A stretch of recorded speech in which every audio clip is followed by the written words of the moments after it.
Okay, so welcome back. We're just going to do another question. This is a bit of a step up, I guess. I don't know if it's a step up really. It's just, it's kind of new, slightly, introducing something a little bit new, but it's not something that's any more difficult. So we've got the same interval, same boundary, which is theta lies between that and that, 0 and 0. Let's just give ourselves some comfort. We know what the cos looks like by now. It should be second nature if you have been doing these with me. Just pausing the videos. You might notice that I filled them in slightly weird. I go from there to there. I do kind of what's I know for sure what's definite, and then build upwards. It's just the way I work. We work in different ways. Anyway, let's get on with this. So this is slightly different because we've got a cos theta and a sin theta, which we haven't seen before. This is the first time. We've just been used to seeing coses or sines or tans separately. So how do we go about doing this? We just have to look, change colours, at this and this. Okay. Then we have to look at this and this. Right? So I go back. So if we just solve for cos theta equals 0, then theta equals cos minus 1 to the 0, which is 90. Okay, so that's one of our x values. I'll just leave that there for now, and now we'll concentrate on doing 4 sine theta minus 3 equals 0. Okay, so now we're doing that and 0.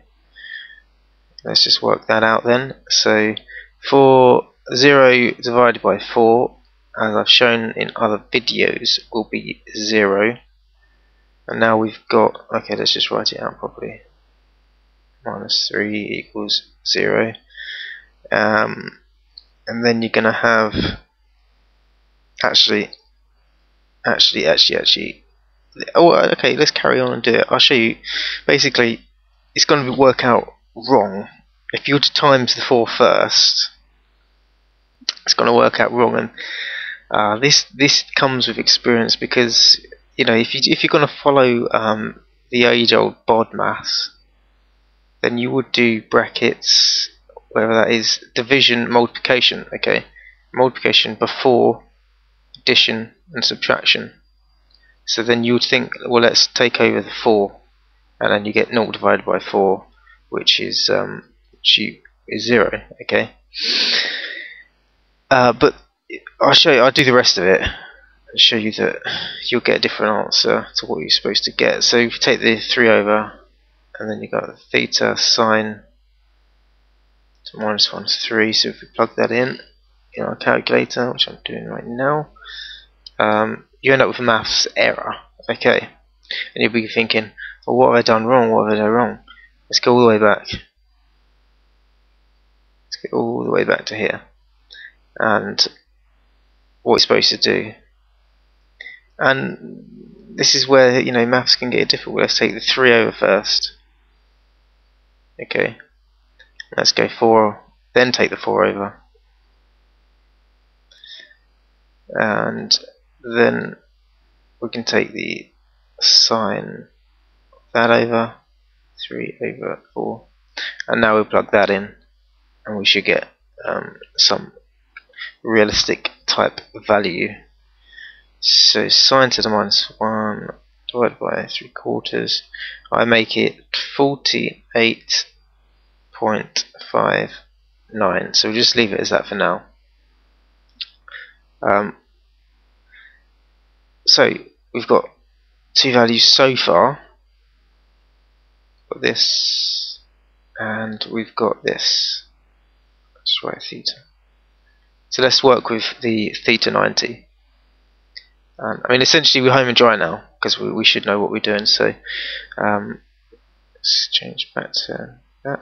Right, theta 90. Well, that's there.